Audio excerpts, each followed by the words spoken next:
evidenziamo il silenzio che purtroppo si riesce ad avere soltanto la mattina molto presto. Amo la città stessa che nonostante tutta la gente che l'ha vissuta, che l'ha invasa. La cosa che odio di più è la quantità di gente.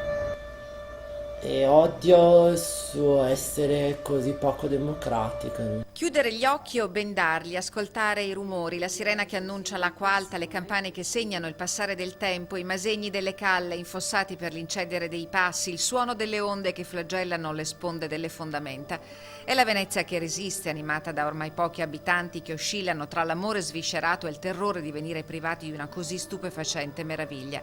È Benedetta Panisson, artista veneziana attiva nel ramo della visual art e autrice di numerose videoinstallazioni, a firmare Come to Venice, una performance collettiva dedicata alle persone che abitano Venezia e che restano forse ultime testimoni di una città amata da tutti, ma da tutti lasciata sempre più sola. Il livello del mare sta salendo, sono preoccupato come tutti quanti e non so se il Mose funzionerà.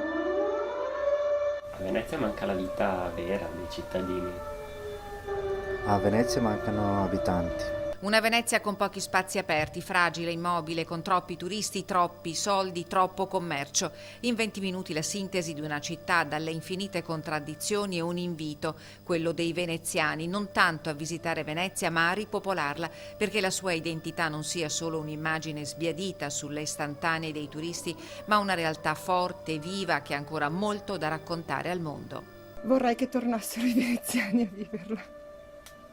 Ho paura che purtroppo di Venezia non resti altro che l'involucro. Colpa anche dei veneziani.